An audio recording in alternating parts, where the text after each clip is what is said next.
Bueno, bienvenidos a todos. Hemos esperado unos minutos para esperar a que se unieran más compañeros y arrancamos ya esta sesión, esta entrevista con José María Escudero. Deciros a todos los participantes que nos podéis contar vuestras inquietudes y vuestras preguntas a través del chat, que está activo. Recogeremos las preguntas vuestras y al terminar se las iremos diciendo a José María para que nos las aclare. Sentiros libres de preguntar aquello que os apetezca.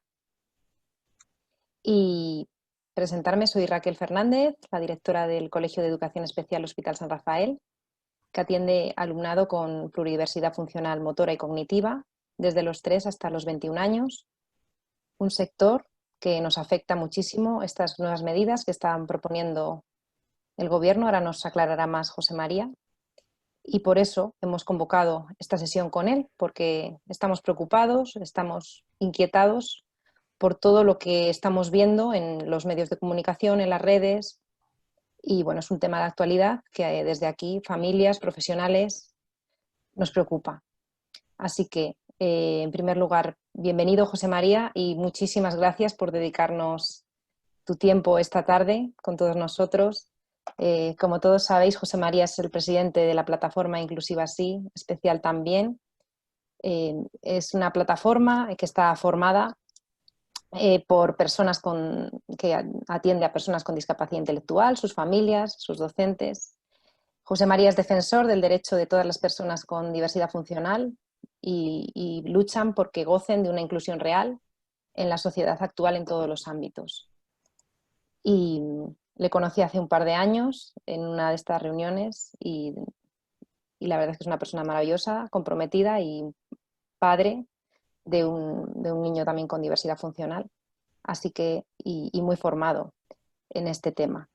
Así que nada, gracias por estar con nosotros, José María.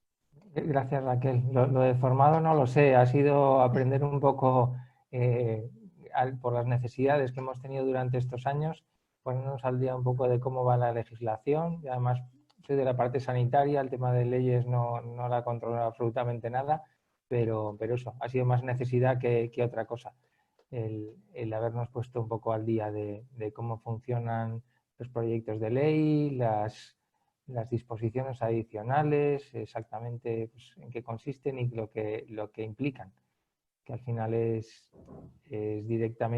directamente relacionado con el futuro de nuestros hijos. Desde luego. Pues nada, si te parece vamos a empezar. Cuéntanos en qué estado está actualmente la educación especial. ¿Qué está pasando ahora mismo con este tema?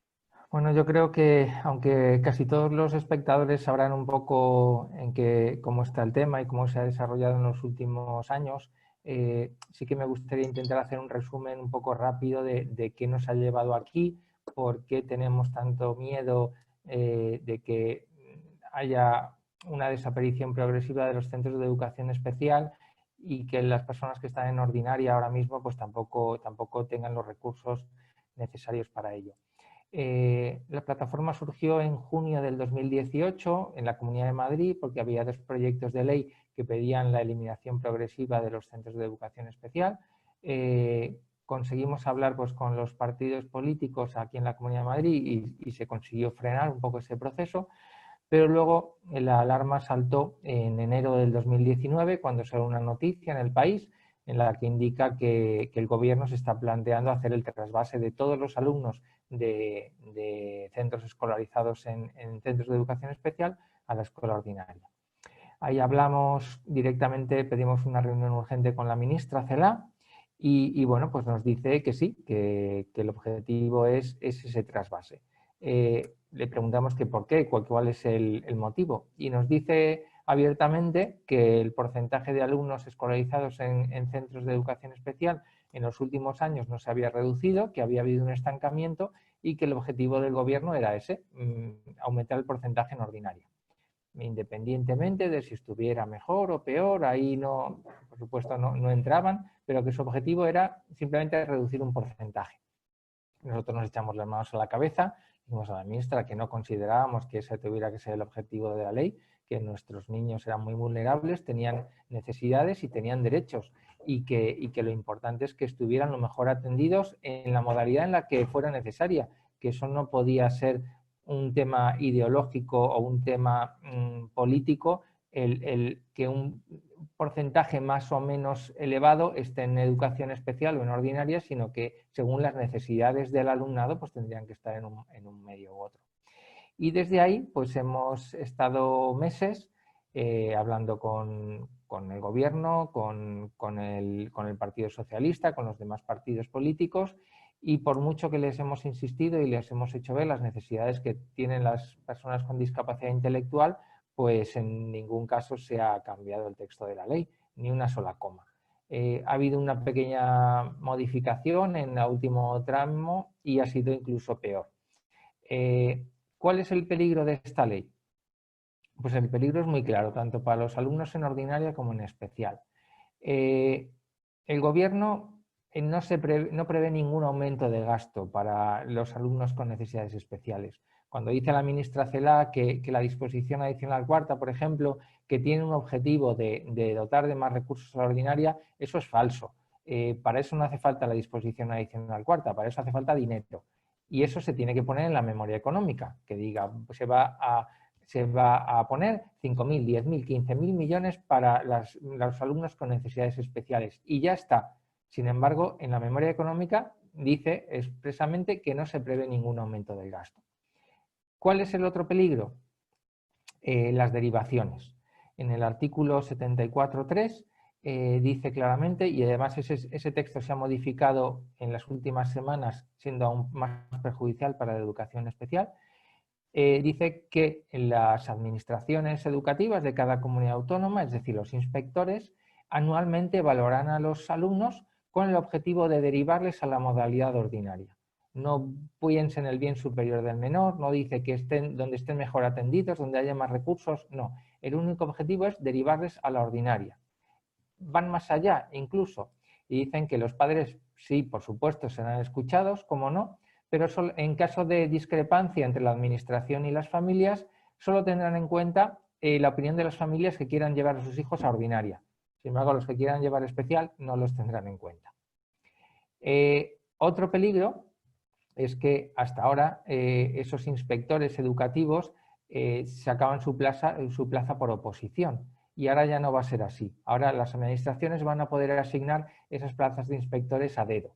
Entonces lo tienen muy fácil para introducir unas personas con un criterio ideológico concreto para que la mayor parte del alumnado lo deriven a educación ordinaria. Y otro peligro más es el de la disposición adicional cuarta, que dice que en el periodo de 10 años se intentará dotar de más medios a la ordinaria, eso sí, sin aumento de gasto, y que los colegios de educación especial, además de las funciones que tenéis ahora, que como bien sabes, como directora de un colegio de educación especial, sabes que no sobra el dinero, ni los recursos, ni los medios, pues además de todo lo que hacéis en el día a día, vais a tener que dar apoyo a todos los colegios ordinarios en España. Eso supone que los 485 o 86 colegios que hay ahora mismo en España van a tener que dar apoyo a los 29.000 centros ordinarios. Eso, como vemos todo el mundo, es absolutamente inviable. ¿En qué va a derivar eso? Pues en el modelo portugués que la ministra Celaá lo ha puesto como ejemplo en numerosas ocasiones. La mayor parte del alumnado se irá trasvasando a centros ordinarios y los colegios de educación especial actuarán únicamente como centros de formación al profesorado y centros de recursos. Ese es el grave peligro que tiene esta ley. Por un lado, se va a desatender a los 37.000 alumnos que hay ahora en centros de educación especial y a los 180, 185.000 alumnos que están en ordinaria no se le van a poner ningún medio más. Y bueno, pues eso es a lo que nos enfrentamos en esta ley.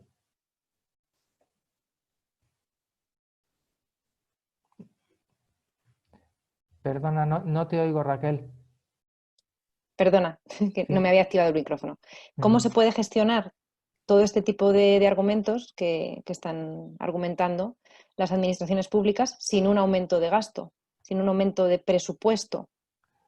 Claro, ese es el problema, que nosotros como plataforma lo que hemos pedido al gobierno desde el principio es que se pongan más medios, que la escuela ordinaria, dentro de las posibilidades que tiene de atender a alumnos con discapacidad intelectual, que esté preparada, con formación del profesorado, con medios, con estructuras, con organización, y una vez que esté ya todo hecho, pues de forma natural los alumnos irán moviéndose de una modalidad a otra, de forma natural. O sea, nadie tiene el interés, ninguna familia creo que tenga interés en que su hijo vaya a un centro de educación especial.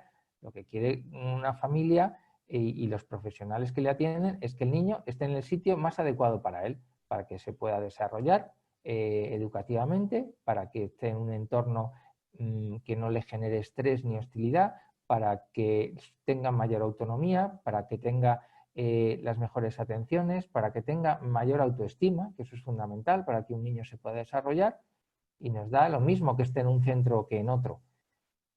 Pero sin medios y sin un plan de acción, pues corremos el peligro de perder varias generaciones de niños con discapacidad intelectual. ¿Este tipo de medidas afectaría por igual a todos los centros de educación especial? Porque hay centros que atienden a un perfil del alumnado diferente, hay centros que atienden a alumnos con graves problemas también de salud y físicos. Sí, por supuesto, esto va, la gente cree que a lo mejor esto solamente va a afectar a discapacidades leves, pero va a afectar a todas las discapacidades.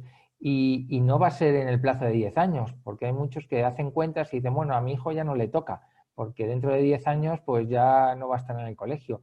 No, no, es que esto va a ser ya. En cuanto se apruebe la ley, el próximo curso ya empieza la derivación de niños a colegios ordinarios.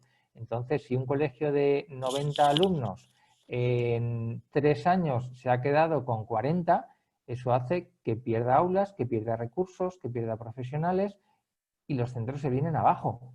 Es que si es que no hace falta cerrarlos, con asfixiarlos un poquito económicamente van a tener que cerrar ellos mismos. ¿Cómo es posible que alumnos con graves alteraciones en su desarrollo estén en centros ordinarios? Ya no te digo, porque si hubiera recursos en ese supuesto, sería también muy complejo, porque tenemos desfases curriculares muy graves y muy importantes. ¿Estas personas cómo razonan ante este planteamiento? ¿Qué piensan? Pues mira, esas preguntas se las hemos hecho tanto a la ministra Celaá, al secretario de Estado, Alejandro Tiana, se lo hemos dicho a Luis Cayo, el presidente del CERMI, que como sabéis el CERMI es la entidad que ha propuesto este movimiento y este cambio del sistema educativo, es el que desde hace varios años abiertamente ha pedido, como dicen ellos, la extinción absoluta de los centros de educación especial. Ellos lo que querían era que en el año 2025 ya no existieran colegios de educación especial. Ellos nos dicen que, bueno, que ya verán, que primero que se haga la ley, que se haga el trasvase de alumnados y luego para estos alumnos con graves discapacidades o con problemas de conducta que van a ser, que va a ser muy difícil integrarlos en la escuela ordinaria, pues que ya se irá viendo cómo se soluciona. Claro, cuando tú no eres el afectado ni eres el padre o la madre de un hijo con discapacidad, pues es muy fácil decirlo, pero eso nos lo han dicho a las familias, pues que cuando nuestros hijos estén mal atendidos, cuando nuestros hijos tengan una depresión, un trastorno de la conducta, un ataque epiléptico y no sepan tratarlo en la escuela ordinaria, pues que ya se verá. ¿Y estos cambios se estiman a 10 años? ¿En 10 años tiene que estar ya todo concluido? ¿O hay un poco más de margen? Pues si te digo la verdad, como no hay ningún plan hecho, tampoco se lo han planteado ellos.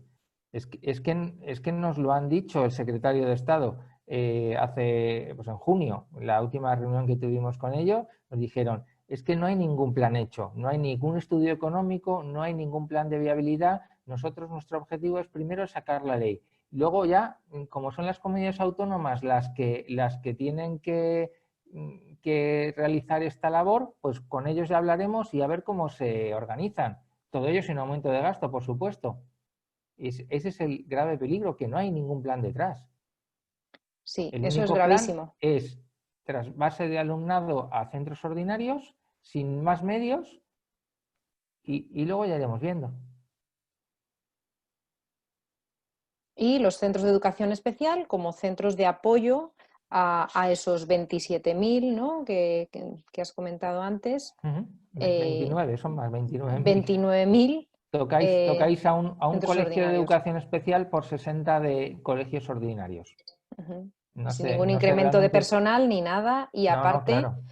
seguramente que tengamos que atender a algún alumno quizá muy, muy, muy afectado que quizá no se pueda escolarizar por la vía ordinaria por la necesidad de recursos intensivos y apoyos extensos y generalizados que precise, Exactamente, sí. ¿no? Así, Porque así va a ser. quizá ese también es un pensamiento, ¿no? El decir, pues los centros de educación especial que se queden más para atender a este tipo de alumnado que está claro que en educación ordinaria pues ahí ya corre en riesgo su salud física o su integridad.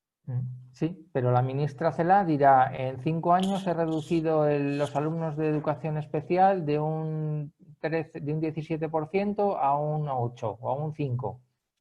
Y ese es su objetivo, ¿Y, únicamente ese. y qué finalidad tiene todo esto? ¿Cuál es el objetivo de todo esto? Porque realmente en educación especial, pues bueno, las dos modalidades, inclusiva con apoyos y educación especial, son buenas modalidades que dan respuesta a una horquilla muy amplia de alumnos con necesidades educativas especiales, con, por supuesto, sujetos a mejoras por todo el tema de personal y partidas económicas, ¿no? En ratios, que está desactualizada la normativa, pero bueno, a nivel de modalidad educativa, actualmente tenemos un par de modalidades que cubren un amplio espectro de alumnado con necesidades educativas especiales, desde los que pueden ser escolarizados por la vía ordinaria de escolarización, con los apoyos que requieran, y aquellos que sus necesidades no pueden ser cubiertas en centros ordinarios, pues existen los colegios de educación especial para dar respuesta a este perfil también del alumnado. Y está funcionando. Y es un sistema que puede ser mejorable, pero ¿qué propósito tiene esto? Pues motivo pedagógico lo hemos buscado desde que nacimos como plataforma.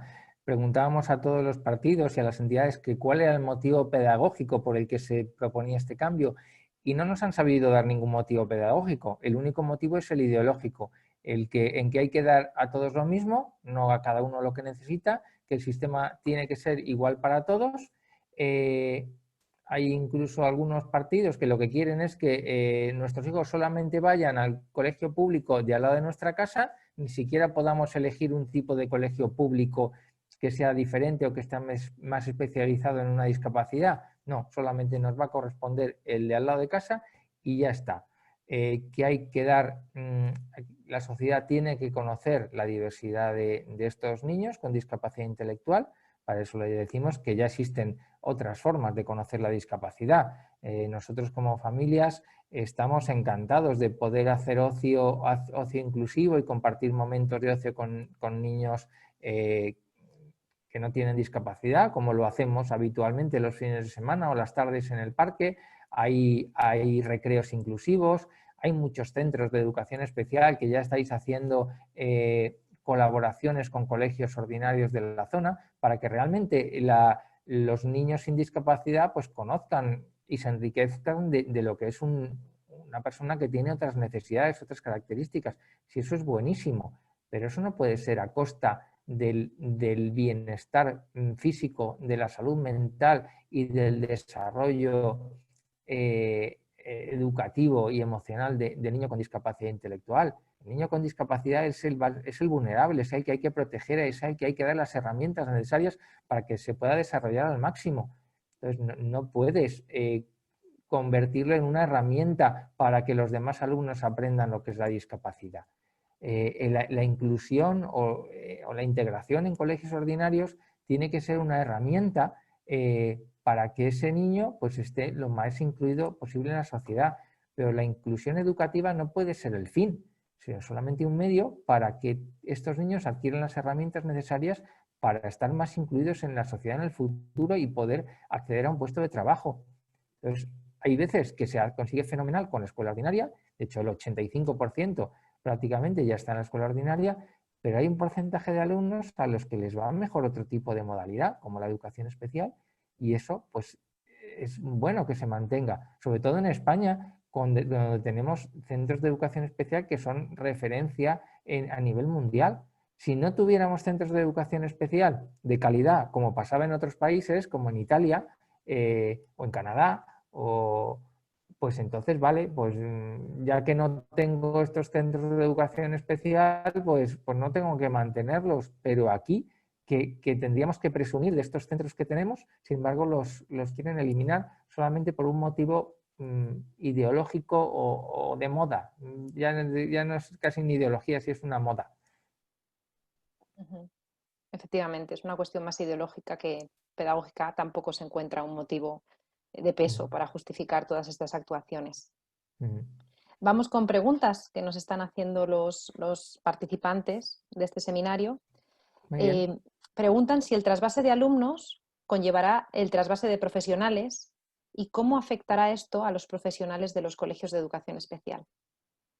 No sabemos nada, como he comentado anteriormente, es que no hay ningún plan.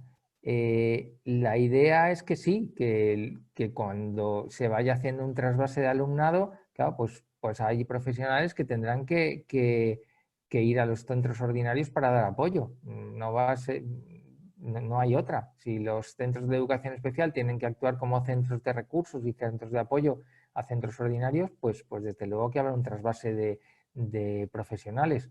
¿Cómo lo van a hacer? Nadie sabe nada. Eso ya se verá.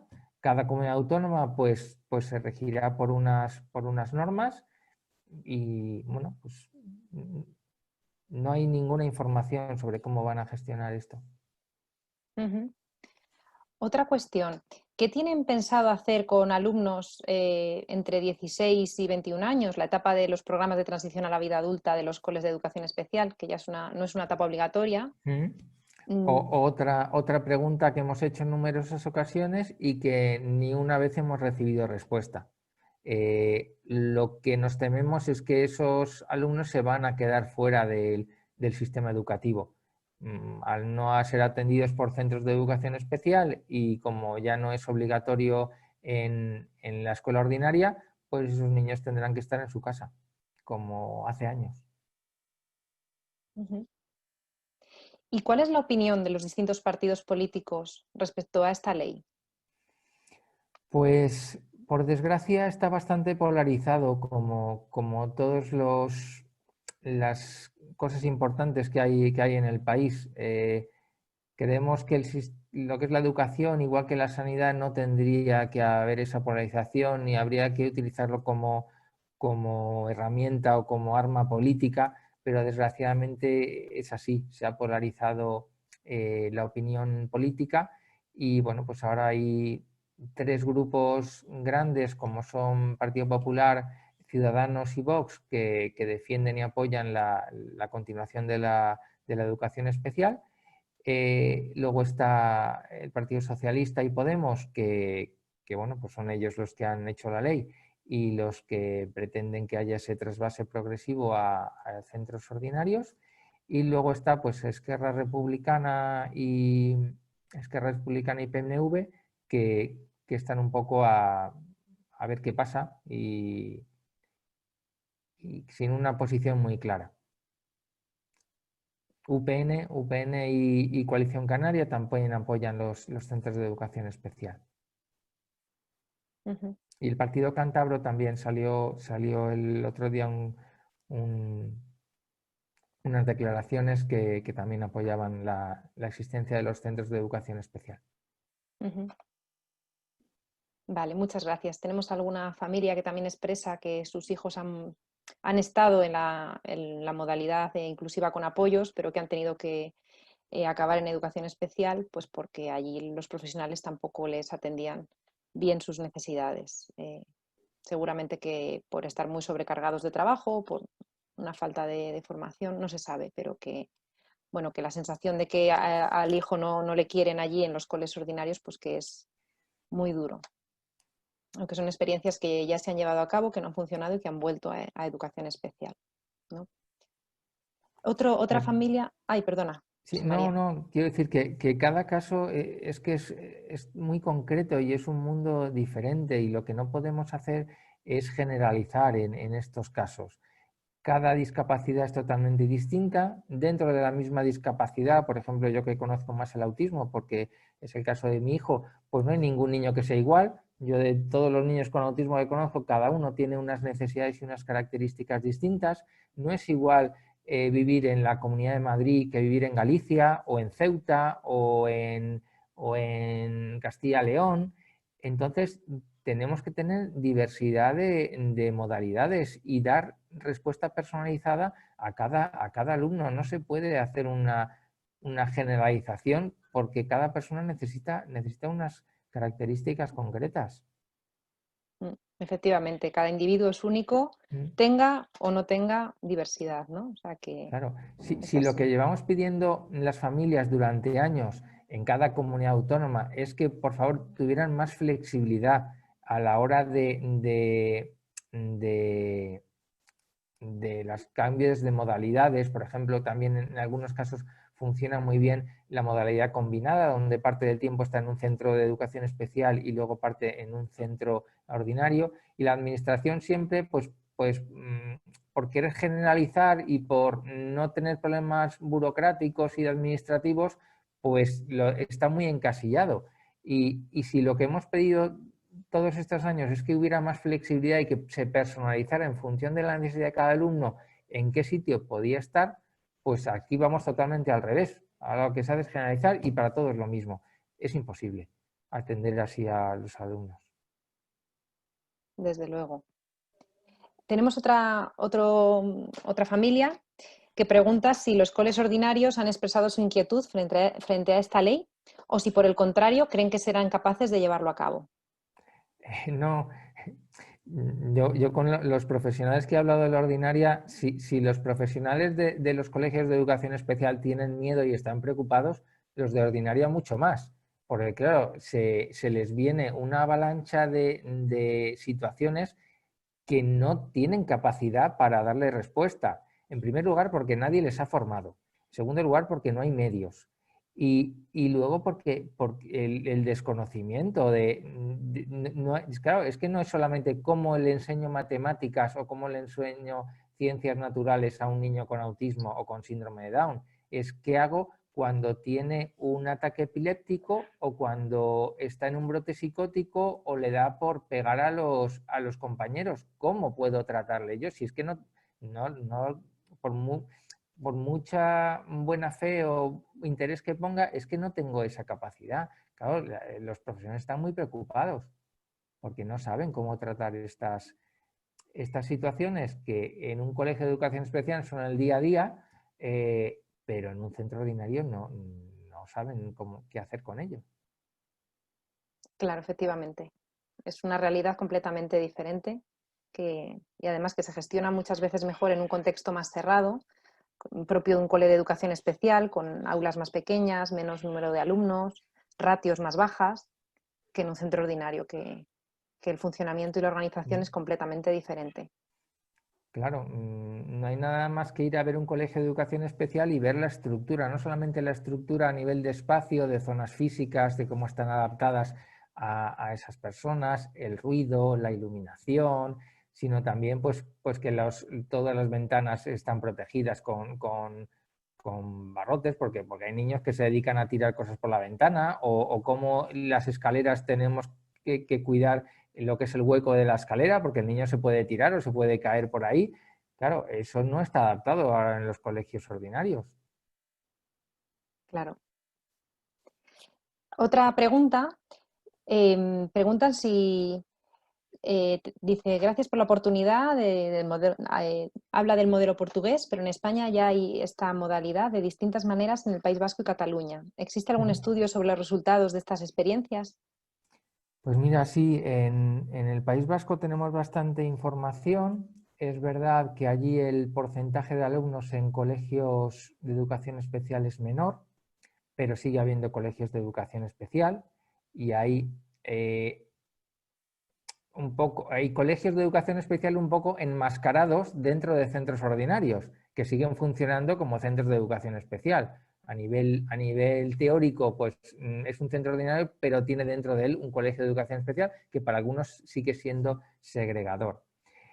Hay que ser consciente de que en el País Vasco hay muchos más medios económicos que en otras zonas de España.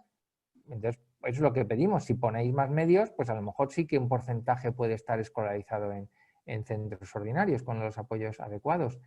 Pero también la realidad es que lo que no se evalúa o no quieren evaluar es si ese modelo es lo mejor para el alumno. Es decir, no nos podemos quedar en si el niño está más o menos bien atendido en un colegio ordinario o no, sino si está aprendiendo más o se está desarrollando más que en un colegio de educación especial.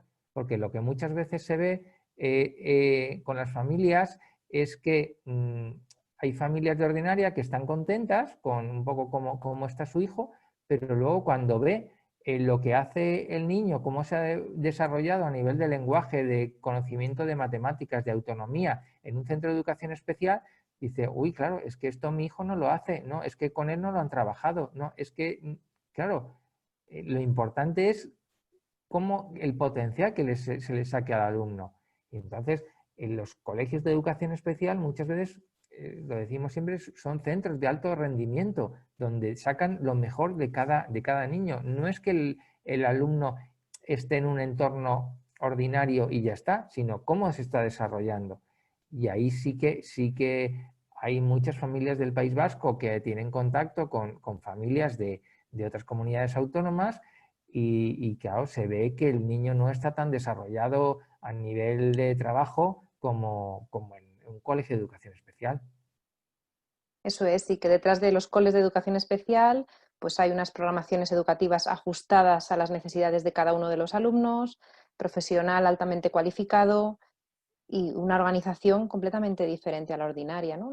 Sí, los dos tipos de centros, junto con las experiencias de escolarización combinada, están bien y en función de las necesidades de cada persona. ¿Y qué podemos hacer de cara al próximo curso, de cara allá, al próximo año? ¿Qué se puede hacer? Pues como familias y profesionales, la única herramienta que tenemos es la del pataleo y de salir a la calle y mostrar nuestra indignación y también enseñar pues, las necesidades que tenemos para nuestros hijos con discapacidad.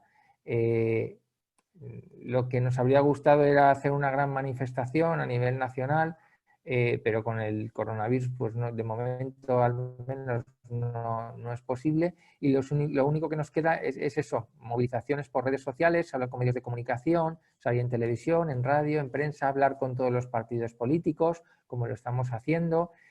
Y luego el trabajo que nos queda es individualmente en cada comunidad autónoma. Es que al final tenemos 17 formas de trabajar distintas, sin ninguna coordinación entre una comunidad autónoma y otra, y entonces pues las familias de cada comunidad tenemos que hablar con cada uno de los partidos políticos para intentar pues que conozcan nuestras necesidades, para que los dictámenes de escolarización se hagan de forma adecuada, evaluando de forma correcta al alumno y derivándole a la modalidad que sea mejor para el alumno. ¿Puedes hablarnos un poco más del origen de todo esto? ¿De dónde viene esta ideología? Bueno, nosotros, claro, como familias, pues vivíamos en una burbuja en nuestro día a día, pues con nuestros trabajos, nuestros problemas personales, con la atención de nuestros niños, que en la mayor parte de los casos pues requiere mucho tiempo. Y cuando nos enteramos, pues casi por casualidad, que en la Comunidad de Madrid se estaba tramitando estas dos propuestas para eliminar la educación especial, lo primero que pensamos es, claro, es que los políticos no tienen ni idea de cuáles son nuestras necesidades, vamos a hablar con ellos y seguro que en 2 días les convencemos de que esto es una locura. Claro, con las familias que hablabas decían, no hombre, ¿cómo va a ser eso? ¿Cómo van a querer cerrar los colegios de educación especial si es lo mejor que tenemos, el colegio de nuestros hijos, es lo que nos salva la vida? Y entonces, cuando hablábamos con los partidos, pues la verdad es que había por parte de todos muy buena predisposición. Muchos de ellos fueron a visitar colegios de educación especial y cambiaron un poco la percepción que tenía de estos centros. Pero decían, no, no, es que nosotros lo estamos pidiendo porque son vuestras entidades las que lo están solicitando. Son CERMI, son Down España, Plena Inclusión, los que nos han pedido que eliminemos los colegios de educación especial. Y digamos, ¿cómo? Esto, aquí hay algo que nos perdemos. ¿Cómo va a ser eso? Si son los que nos tienen que defender. Y entonces, pues fuimos a hablar directamente con ellos y nos dijeron que así era, que pues, los centros de educación especial habían tenido su función, funcionaban muy bien, pero que ahora era un momento del cambio, que además recuerdo esta frase porque me impactó mucho. Fue que ya hace tiempo sus órganos de gobierno habían decidido la eliminación de la educación especial y que no iban a cambiar porque ahora las familias, o sea, los principales afectados, que ahora les dijéramos que queríamos mantener los colegios de educación especial, que ellos no iban a cambiar su política y su objetivo. Que ¿por qué no habíamos dicho eso hace 4 años? Bueno, pues porque hace 4 años no tenía ni idea de qué iba esto. Mi hijo estaba en un colegio ordinario, mi hijo tenía 3 años y yo no sabía ni lo que era el CERMI. Yo vengo a hablar ahora contigo pues porque se ha destapado el pastel, pero claro, nosotros no nos dedicamos a esto, somos familias que tenemos nuestros trabajos y nuestras preocupaciones. Y entonces pues nos dijeron eso, que su objetivo, como sus órganos de gobierno habían decidido que había que acabar con la educación especial y que ya pues había que cambiar la mirada de la discapacidad y que bueno, pues que tenían que dar el paso a que la sociedad mirara de una forma diferente a las personas con discapacidad. No hacían otra cosa que comparar con la discapacidad física. Decíamos, es que no tiene nada que ver la discapacidad física con la intelectual. O sea, una persona con ceguera o una persona con sordera, pues sí, con los apoyos adecuados perfectamente puede y debe estar en un colegio ordinario. Pero es que la discapacidad intelectual es totalmente distinta. Y las discapacidades que conocemos, síndrome de Down, parálisis cerebral y autismo, tampoco tienen nada que ver y enfermedades raras. Y entonces, pues ese era el motivo, bueno, que sabían que iba a ser lento, sabían que se iba a pagar un peaje caro a estas personas con discapacidad, pero que su objetivo era ese. Y ahí fue cuando nos dimos cuenta que si en algún momento para estas entidades las personas con discapacidad y sus familias habían tenido algo, habían sido importantes o habían tenido algún voto o alguna voz, ahora mismo no pintábamos absolutamente nada. Eran entidades que se dedicaban a otros objetivos, eran federaciones de entidades, las familias no nos tenían en cuenta para nada y entonces pensamos que teníamos que agruparnos como plataforma de familias para que tuviéramos voz, porque si no nadie nos iba a defender. Efectivamente. Hay algunas preguntas más. Preguntan si realmente es viable y hay posibilidades de conseguir el cierre de los coles de educación especial. O sea, viable, claro que es. Con esta ley, cuando salga adelante, si en Portugal lo han hecho en 3, 4 años, pues aquí lo mismo. Porque ya dejó claro que el objetivo no es que el alumno esté mejor atendido. El objetivo es que la mayor parte del alumnado esté en escuelas ordinarias. Y eso claro que se puede hacer en un año. Derivas a la mitad de los alumnos cada año a educación ordinaria, independientemente de cómo vaya a estar, y en 2 años está hecho.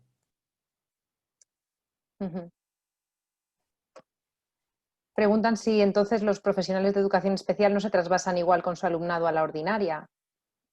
Comentaste hace un momentín que no está desarrollado nada, que es... No está desarrollado nada y cada comunidad autónoma pues lo hará de la forma que crea conveniente. Pero según la ley, todos los centros de educación especial van a tener la obligación de actuar como centros de recursos. Entonces, de una forma o de otra, tendrán que prestar ese apoyo. efectivamente. Los centros ordinarios, pues, o sea, los centros públicos, pues lo olvidará la administración y, pues no sé cómo lo hará en cada comunidad. Y los centros concertados, pues si no prestan el apoyo que se les requiere, pues perderán la subvención. ¿Y qué podemos hacer frente a estos organismos que nos tendrían que representar, pero no lo hacen? Pues como familias ya lo estamos intentando hacer. Hemos pedido varias reuniones con ellos y cada vez que nos atienden, porque muchas veces no nos quieren atender, ni nos quieren dar voz, pues intentamos dar voz a todas esas familias. Y lo importante es las entidades que pertenecen a esas macroentidades, pues todas las entidades que pertenecéis a Plena Inclusión y al CERMI, pues que pidáis responsabilidades y que preguntéis qué es lo que se está cocinando detrás, por qué quieren hacer eso, por qué no tienen en cuenta a las familias, por qué, por ejemplo, Plena Inclusión, cuando les pedimos participar en las jornadas de familias, nunca nos han dejado participar. Nos dicen que como no somos entidades que no tenemos voz en Plena, pues como entidades sí que podéis pedir voz y responsabilidad. ¿Y hay algún apoyo de instituciones superiores, como por ejemplo la OMS, la ONU, algún, no sé, Europa, algo? ¿No apoya Claro, este tipo de acciones? claro, el problema es que el CERMI es el único representante ahora mismo de la discapacidad en España. Hace años los partidos políticos le atribuyeron la única voz de la discapacidad.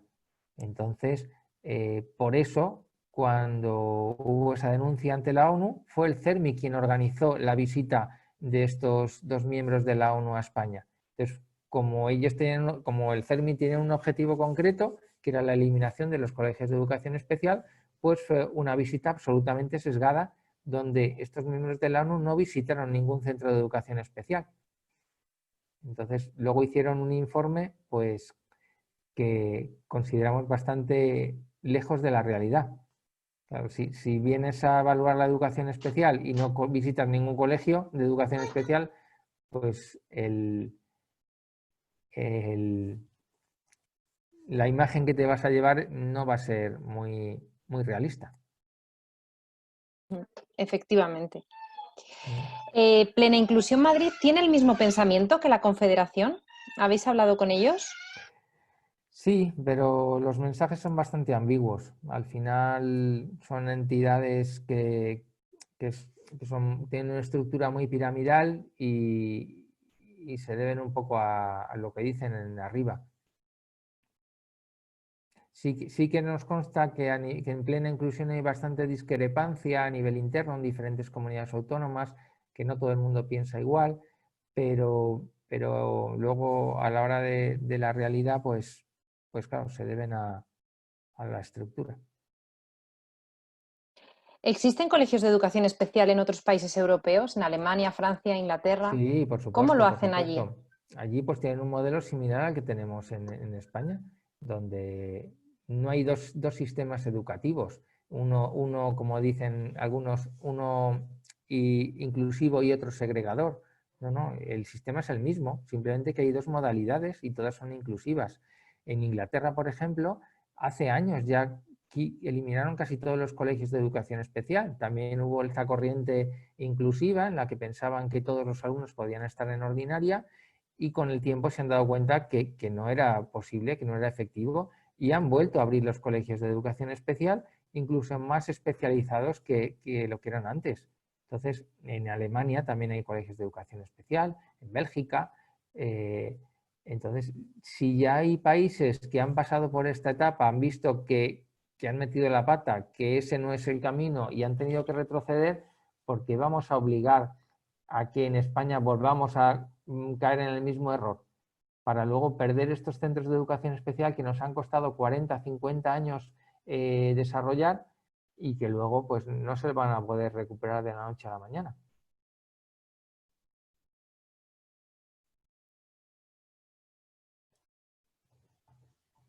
Perdona. Nos preguntan también qué actitud tienen las asociaciones educativas, las AMPAs de los colegios ordinarios y los sindicatos al respecto. Bueno, a nivel de sindicatos sí que se han posicionado desde el principio a favor del mantenimiento de todas las modalidades, tanto uso como FESIE. Luego los dos otros grupos, comisiones obreras, sí que se ha posicionado siempre pues a favor del gobierno, del trasvase de alumnado a centros ordinarios, y UGT pues está ahí a veces en un lado, a veces en otro. Sí que ha emitido varios comunicados a favor de la educación especial, pero bueno, siempre es un poquito más ambiguo. Y luego las AMPAs de colegios, pues nosotros tenemos en Castilla y León, por ejemplo, hay muchas AMPAs dentro de la plataforma y por supuesto que apoyan todas las modalidades. Nos plantean también esta cuestión. En el caso de alumnos con trastorno del espectro autista gravemente afectados, ¿también tendrían que irse a un centro ordinario? Porque está claro que es imposible dar respuesta a sus necesidades. Según Jesús Martín del CERMI, absolutamente todos los alumnos tienen que estar en escuelas ordinarias. Y le hemos preguntado, ¿y los encamados también? Y dice, sí, hasta los encamados. Para el CERMI, todos los alumnos, absolutamente todos, tienen que estar en colegios ordinarios. Pues podría venir a ver estos alumnos y que nos diga él cómo se hace una verdadera inclusión. Se lo hemos ofrecido en numerosas ocasiones, igual que a la ministra Celaá, pero todavía no han querido visitarnos. ¿Los alumnos con diversidad funcional podrán optar por colegios públicos y privados? ¿Los privados estarán obligados a admitirlos o tendrán derecho de admisión? No, los colegios privados, ¿te refieres a ordinarios o educación especial? Porque de educación especial creo que solamente hay uno o dos en España privados. Se refieren a ordinarios. Ordinarios. Dependerá, me imagino, que de cada comunidad autónoma. También plantean que ahora la ley va al Senado, ¿no? Sí. ¿Hay algún margen de modificación en este trámite? Sí. Hace unas semanas se aprobó el texto en el Congreso y ahora tenemos unos meses de trámite hasta que se apruebe en el Senado. Una vez ya aprobada en el Senado, ahí ya sí que la ley pues ya toca su fin y ya no se puede modificar nada. Pero durante estos meses, que no sabemos cuántos van a ser, si van a ser un mes, 2 o 6, dependiendo un poco de la prisa que tenga el gobierno y cómo lleve los tiempos, pues durante estos meses sí que puede haber modificaciones de la ley.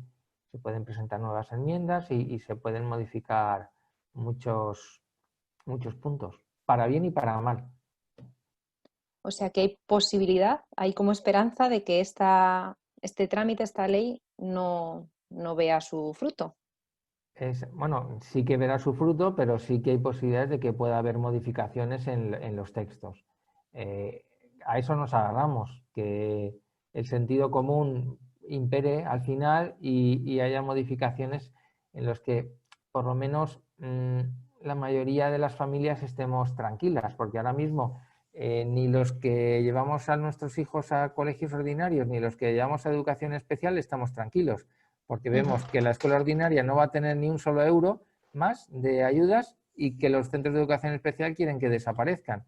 Entonces, seguimos con esa ilusión de que al final los políticos pues piensen un poco en las personas con discapacidad y en la sociedad y no tanto en sus intereses personales o ideológicos y haya cambios significativos. Pero también podría ir a peor y que haya modificaciones del texto que perjudiquen aún más a los alumnos con necesidades especiales.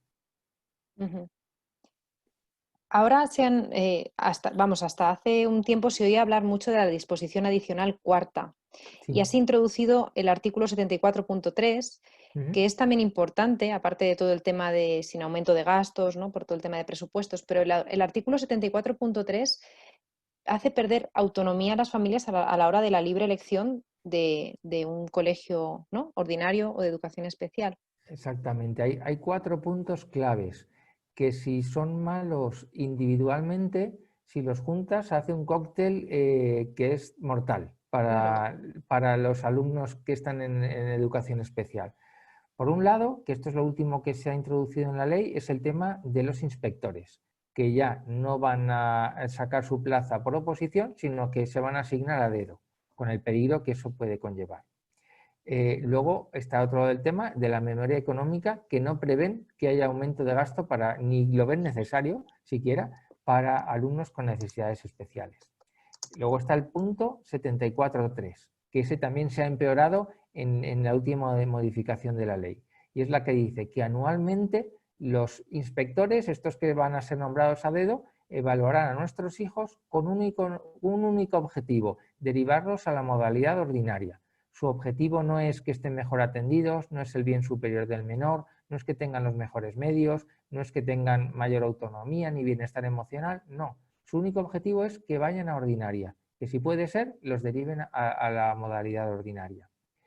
Y lo que se ha modificado en este último punto es que en caso de discrepancia entre las familias y los inspectores o la administración, se tendrá en cuenta la opinión de aquellas familias que quieran llevar a su hijo a la ordinaria. Pero a los que quieramos llevar a especial, a esos no se nos va a tener en cuenta. Pero ahí va a haber poca discrepancia, José María, porque si te dicen que tienes que ir a ordinaria y escuchas a los padres que quieren llevar a su hijo a ordinaria, ahí claro, la discrepancia ahí no aparece, aparece sí, por la otra vía. Sí, exactamente. Pero es que ya ni siquiera vas a poder elegir o decidir a qué colegio público ordinario llevas a tu hijo, sino que te van a decir, no, el que está al lado de tu casa. No, es que a mí me han hablado de este colegio público que está a 4 kilómetros y que tienen profesionales especializados en autismo y me gustaría llevarle a mi hijo aquí. No, pues no, tampoco le vas a poder llevar. Tú le tienes que llevar al lado de tu casa. Eso es como está la ley. Y luego además la disposición adicional cuarta, que dice... Sí, que los centros de educación especial, aparte de lo que hacen ahora, pues tienen que actuar como centros de recursos. Entonces, unido todo eso, más sabiendo el objetivo que tiene el gobierno desde hace 2 años, pues desde luego que no es un panorama muy positivo para estos alumnos. Efectivamente, esa era la reflexión, que no solo se trata de la disposición adicional cuarta que hemos hablado tanto y que se ha escuchado tanto, sino que esto conlleva otra serie de medidas que juntas pues son muy, muy, muy graves en todos los aspectos, para los alumnos, para las familias, para los profesionales, para los centros. Exactamente, es un engranaje muy bien orquestado para que pues a nivel de la ley parezca como que no hay peligro, pero el peligro es real, porque es que tenemos que partir de cuál es el origen. El Consejo Escolar del Estado había admitido la enmienda del CERMI, la enmienda 502, en la que se pedía la extinción de todos los colegios de educación especial en el año 2025. Y además se decía que desde que la ley estuviera en vigor, o sea, ya dentro de unos meses, ningún alumno podría ser escolarizado en un colegio de educación especial. Ahí lo decía claramente, me quiero cargar la educación especial en 5 años y no voy a permitir que ya se deriven alumnos a la modalidad de educación especial. Como esto generó mucha alarma social y las familias salimos a la calle y hubo la manifestación en Valladolid el año pasado con más de 7.000 personas, con alumnos con discapacidad, incluso encamados, que iban por la calle, y eso generó mucha alarma social y también a nivel de fuera de España, a nivel europeo, pues como vieron las orejas al lobo dijeron, bueno, pues vamos a retirar esto. ¿Y cómo lo hacemos? Pues con estos cambios que parece que no son tan peligrosos, pero que en definitiva son igual de peligrosos. Totalmente. ¿Se está trabajando para que los centros ordinarios se unan a estas demandas? Para que no solo se polarice en una queja de la educación especial, sino que nos unamos todos los centros. Sí, se trabaja, pero ahí es más complicado que los centros ordinarios se posicionen porque puede parecer como que ellos no quieren atender a los alumnos con necesidades especiales. Y no es que no quieran, es que no tienen los medios ni las herramientas para poder hacerlo. Es que lo que le dijimos hace 2 años ya a la ministra, empiece a formar al profesorado, cambie en las universidades especialice a estos profesionales en diferentes discapacidades para que dentro de 5 años tengamos profesionales que estén formados y que poco a poco cojan experiencia y puedan atender a esta diversidad. Pero si no hay profesionales formados, ¿cómo pretende atender a estos alumnos? Y no se empieza por ahí. Entonces, el problema es que los profesores de ordinaria tienen una preocupación grande, porque no saben cómo tratar a estos alumnos. Y además, sin encima un aumento del presupuesto para estos centros ordinarios, ¿no? Exactamente. También preguntan que qué porcentaje de personas con diversidad funcional hay en el CERMI. Con discapacidad intelectual, muy poquita. Casi todo es discapacidad física. Que quizás es una entidad que está alejada de la realidad de estas... Por supuesto. De eso nos hemos quejado muchas veces y les hemos intentado hacer ver que lo que vive una persona con discapacidad física no tiene nada que ver con la discapacidad intelectual, pero a ellos les da igual. También plantean por aquí la posibilidad de hacer alguna manifestación con todas las medidas de protección y de seguridad de ahora para, pues eso, visibilizar Sí, sí todo nos esto. gustaría, pero es verdad que es un momento complicado, ahora hace mucho frío y tampoco podemos exponer a los alumnos con discapacidad para que empeoren su salud. O sea, lo primero es la salud de nuestros niños y bueno, pues si de momento tenemos que hacer ruido por redes sociales y por medios de comunicación, pues lo haremos así. Y visibilizar la labor tan importante que hacen estos centros. Por supuesto. Yo creo que es algo muy positivo que hemos logrado en los últimos años, y es que antes pues muy poca gente sabía cómo se trabajaba en un colegio de educación especial y el trabajo tan específico y tan personalizado que había. Yo, por ejemplo, pues conocía mi micromundo del autismo, pero no tenía ni idea lo que hacíais en un colegio con parálisis cerebral o con síndrome de Down. Y es verdad que eso ha hecho que mucha parte de la sociedad pues abra los ojos y vea la riqueza educativa que hay en estos centros y la necesidad. Efectivamente. Pues no tenemos más preguntas por ahora. Yo tampoco, también he preguntado todo lo que queríamos preguntar. Y bueno, acaba de entrar ahora la última pregunta. ¿Cómo hacerle llegar a los que no gobiernan la realidad de los centros de educación especial? Bueno, nosotros invitamos a todo el mundo a que venga a conocer los colegios de educación especial. Yo creo que es la mejor forma de realmente abrir los ojos de la sociedad. Creo que también es bueno pues hacer desde los propios centros pues jornadas abiertas para la gente del barrio, para colegios ordinarios que están alrededor, hacer jornadas inclusivas en las que se compartan momentos y espacios. Yo creo que eso es muy positivo. Visibilizar mucho a través de redes, a través de medios, cuáles son las labores, ¿no?, que se realizan en los colegios de educación especial. Sí, hay muchos vídeos que se están subiendo a redes sociales donde se ve un poco el trabajo con estos alumnos. Efectivamente. Hablan también de los EOF, de los equipos específicos o los equipos generales, que deberían ser un apoyo importante, ya que conocen perfectamente cómo es el funcionamiento de nuestros coles. Sí, ¿Ellos pero se han eso, posicionado? ¿Han dicho algo? No, que yo sepa, no. Hay, como en todas las profesiones, hay equipos que funcionan fenomenal, otros que nos gustaría que trabajaran de una forma un poco mejor. En cada comunidad autónoma, pues es verdad que se vive una realidad totalmente distinta. Eso es que no podemos generalizar en estos casos, como en nada. Igual que habrá colegios ordinarios que funcionen fenomenal con niños con necesidades especiales y otros que no, y colegios de educación especial, pues también habrá algunos que no funcionen de una forma adecuada. Pero es verdad que la mayoría de ellos funcionáis muy bien. Muchos de los políticos al principio nos decían, no, es que vosotros conocéis solamente la realidad de la Comunidad de Madrid, pero tenéis que ver lo que viven en otras comunidades. Y ya decía, pues bueno, a lo mejor yo vivo en mi micromundo, en mi burbuja, y solamente los 18 o 20 colegios que conozco de Madrid funcionan bien y el resto son un desastre. Pero cuando hemos conocido las realidades de Castilla-La Mancha, Castilla y León, Aragón, Cantabria, vemos que hay colegios que son una maravilla, tanto públicos como concertados, que funcionan pero fenomenal. y dan una respuesta fantástica. O sea, que no, que la mayoría funcionan muy bien, que puntualmente hay algunos que podrían mejorar, por supuesto, como todo, pero en España es verdad que gozamos de una calidad en educación especial tremenda. Ujú. Efectivamente, yo estoy de acuerdo. Estamos formados por equipos muy cualificados, muy profesionalizados, con una vocación y, bueno, pues desde nuestra parte vamos a seguir visibilizando lo que hacemos en los centros, dignificando la profesión y dando la mejor respuesta educativa y la mejor calidad de vida a estos alumnos.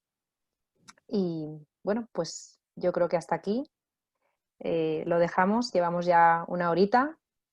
Gracias por tu tiempo, José María. Nada, gracias a vosotros por Gracias invitarme. a todos los que nos acompañáis en esta conversación, que en un principio yo decía, bueno, pues voy a llamar a José María y lo hablamos por teléfono, pero digo, hombre, lo voy a abrir y que estén presentes en este diálogo más personas y que puedan preguntar las inquietudes. Así que, pues, gracias a todos y seguiremos peleando y visibilizando todo lo que hacemos en este tipo de centros como centros indispensables, imprescindibles dentro del sistema educativo español.